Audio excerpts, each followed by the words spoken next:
Assalamualaikum warahmatullahi wabarakatuh. Halo anak-anak, bagaimana kabarnya? Semoga Allah Subhanahu wa Ta'ala senantiasa memberi kalian kesehatan sehingga kalian masih tetap semangat mengikuti pembelajaran daring TIK bersama Ustazah Ike.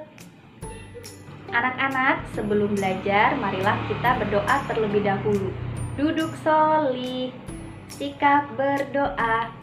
Doa sebelum belajar TIK. Bismillahirrohmanirrohim. Allahumma yassir wala tu'assir. Hasbunallahu wa ni'mal wakil. Ni'mal maula wa ni'man nasir. Amin. Anak-anak, hari ini kita akan belajar materi di bab yang kedua, yaitu dengan judul Membuat presentasi dengan Microsoft PowerPoint. Masih ingat nama program presentasi yang kita pelajari? Ya, nama program itu adalah aplikasi Microsoft PowerPoint. Dengan Microsoft PowerPoint, kamu dapat membuat teks animasi serta memasukkan desain slide yang menarik. Bagaimana ya caranya? Ayo kita pelajari bersama-sama. Setelah mempelajari materi ini, kamu dapat membuat presentasi dan mengubah tampilan atribut huruf. Untuk penjelasan lebih lengkapnya, kalian simak video ini sampai selesai ya. Bab 2. Membuat presentasi dengan Microsoft PowerPoint. Bagian A. Membuat presentasi. Sebelum membuat presentasi, kamu harus mempersiapkan langkah-langkah berikut. Yang pertama, tentukan tema atau judul presentasi. Contohnya, bencana tsunami. Yang kedua, tuliskan informasi yang sangat penting saja. Contoh, definisi tsunami, penyebab terjadinya tsunami, dan akibat bencana tsunami. Dan yang ketiga, lengkapi dengan gambar dan foto. Ingat, ketika kamu mempresentasikan karyamu, jangan lupa untuk yang pertama, ucapkan salam ke pembuka. Yang kedua, gunakan bahasa yang sederhana untuk mulai bercerita. Dan yang ketiga, ucapkan terima kasih atau salam penutup. Ingin presentasimu lebih menarik? Ayo kita belajar membuat presentasi dengan menggunakan perangkat lunak di komputer. Bagian B, mengubah atribut huruf dan menambah slide baru. Oke, sekarang Ustazah akan menjelaskan dan menyebutkan berbagai macam atribut huruf pada Microsoft PowerPoint. Kalian di rumah juga bisa mengikuti setelah Ustazah ya. Icon yang pertama adalah icon font. Gambar ikonnya seperti itu ya. Fungsinya adalah untuk mengubah bentuk huruf. Icon yang kedua adalah font size. Gambarnya seperti itu. Fungsinya untuk mengubah ukuran huruf.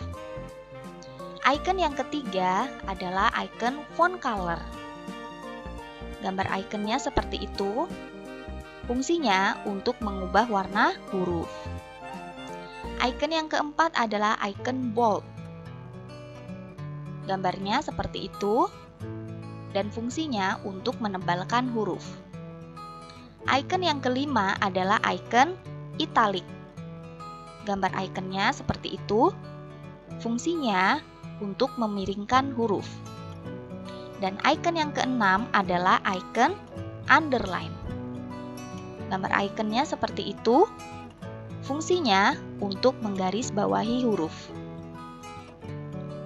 Selain mengubah atribut huruf, kamu juga dapat membuat banyak slide di presentasimu. Untuk menambah slide baru, kamu dapat memilih menu home dan klik icon new slide seperti pada gambar berikut.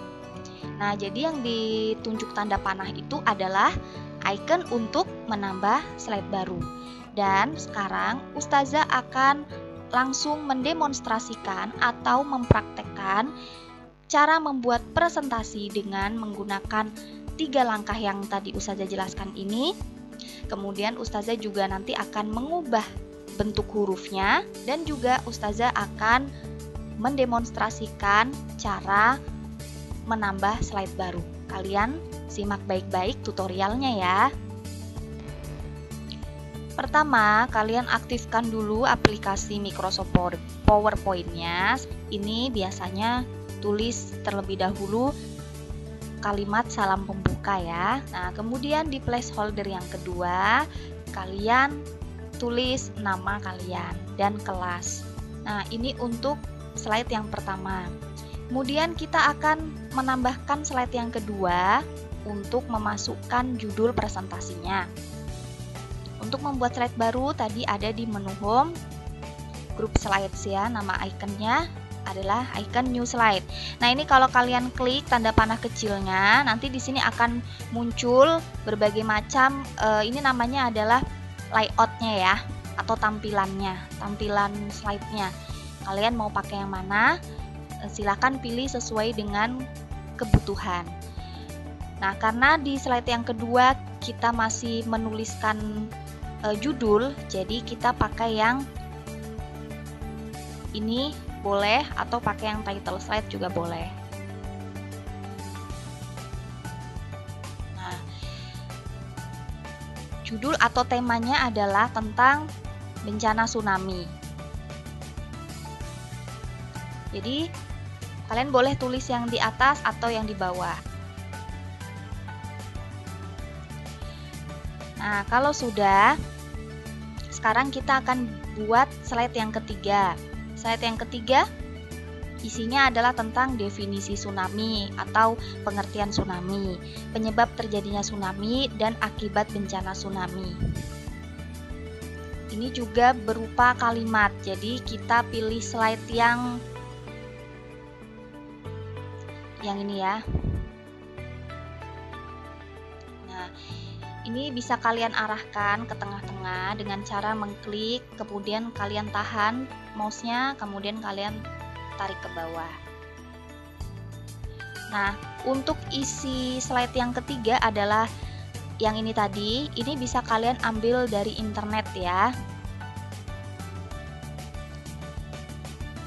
Nah, anak-anak, ini Ustazah sudah ngambil informasi dari internet ya mengenai definisi tsunami, kemudian penyebab terjadinya tsunami dan dampak yang dihasilkan dari bencana tsunami. Nah, ini tadi tulisannya itu fontnya masih besar, kemudian letaknya ada di tengah. Kalau kalian menemukan hal seperti ini, kalian gak usah panik.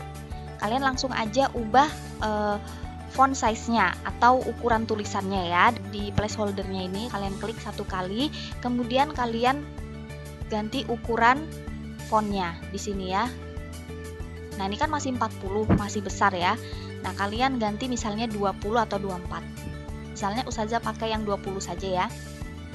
Nah, seperti itu. Kemudian karena ini tulisannya masih terletak di tengah, kalian ganti alignment-nya. Alignment itu ada di sini. Nah, ini kan dia masih center ya. Kita ganti yang left atau yang ke sebelah kiri. Nah, jadinya seperti itu. Kemudian nanti jangan lupa dikasih spasi satu kali ya. Baik, sekarang kita akan menambahkan gambar di slide yang berikutnya ya. Kita tentukan dulu layoutnya untuk menambahkan gambar. Misalnya Ustazah pilih yang title and content. Nah, di placeholder yang pertama ini untuk keterangannya ya. Ini terserah mau diisi apa. Kalau di sini Ustazah tulis. Nah, kemudian di placeholder yang kedua, untuk menambahkan gambarnya, kalian pilih yang icon insert picture from file.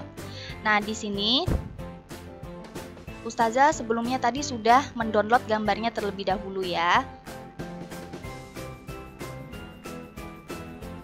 Kemudian pilih di picture. Nah, yang ini klik satu kali, klik insert. Nah, jadinya seperti ini. Bagaimana? Mudah kan? Baik, sekarang kita akan mengubah atribut hurufnya menggunakan berbagai macam atribut huruf pada Microsoft PowerPoint yang sudah Ustazah sebutkan dan jelaskan tadi ya. Kita kembali ke slide yang pertama. Nah, ini tinggal kalian blok aja. Kemudian kalau kalian mau mengubah bentuk hurufnya menggunakan icon font. Icon font itu ada di sini ya. Seperti itu. Oh ya, untuk nama dan kelas nanti kalian isi sendiri. Nah, kemudian selain mengubah bentuk huruf, apalagi tadi yang harus kita ubah? Ukurannya ya, ukuran hurufnya. Nah tadi untuk ukuran hurufnya sebenarnya sudah Ustazah kasih contoh ya di slide yang ketiga ini tadi. Caranya tinggal kalian blok aja tulisannya seperti ini, atau kalian klik aja placeholdernya seperti ini, lalu kalian ubah ukuran tulisannya. Oke, bentuk dan ukuran sudah. Kemudian apalagi yang mau diubah? Nah, sekarang coba kita ubah satu persatu aja dari contoh yang ini. Bentuk tulisannya menjadi tulisan yang tebal. Untuk menebalkan tulisan menggunakan icon apa? Icon bold. Icon bold itu yang mana? Huruf B bercetak tebal, yang ini ya. Nah, ini tinggal kalian klik aja satu kali. Nah, seperti itu. Kemudian paragraf yang kedua, kita gunakan icon untuk memiringkan tulisan. Icon untuk memiringkan tulisan tadi menggunakan icon apa? Italic. Italic yang mana? Nah, yang di sampingnya bold. Seperti itu. Kemudian di paragraf yang ketiga, di sini Ustazah akan menggarisbawahi tulisan. Untuk menggarisbawahi tulisan menggunakan icon underline. Icon underline yang mana? Di sampingnya icon italic yang ini ya. Nah, jadinya seperti itu.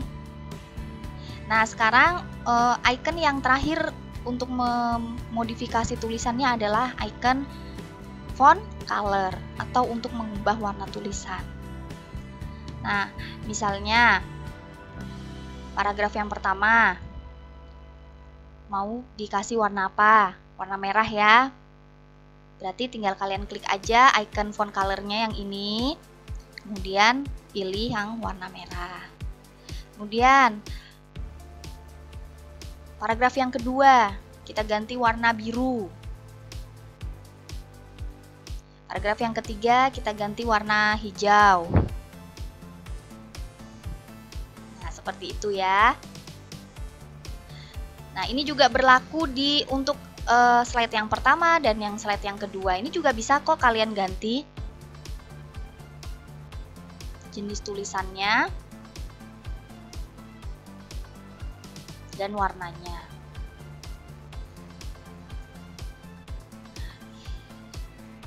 Nah, kalau misalnya kalian ada yang bertanya nih, Ustazah, placeholder yang ini nanti ketika kita slideshow atau kita tampilkan presentasinya apakah akan terlihat? Tidak akan terlihat. Nah, kita akan buktikan bersama-sama ya. Enter. Nah, tidak kelihatan kan? Jadi tidak masalah ya, walaupun yang penting selama kalian mengosongkan placeholdernya, tidak kalian ketik apa-apa, ini tidak akan pengaruh, tidak akan terlihat ketika kalian mengklik icon slideshow. Nah, sekarang tinggal kita save aja, kita simpan agar tidak terhapus filenya ya.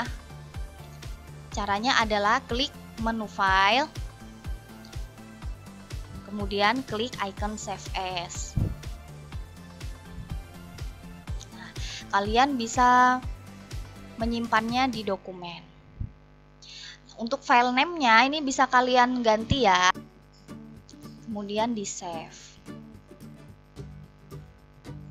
Nah, kalau sudah, coba kita buka lagi ya, apakah benar-benar tersimpan atau tidak. Ini kita tutup dulu.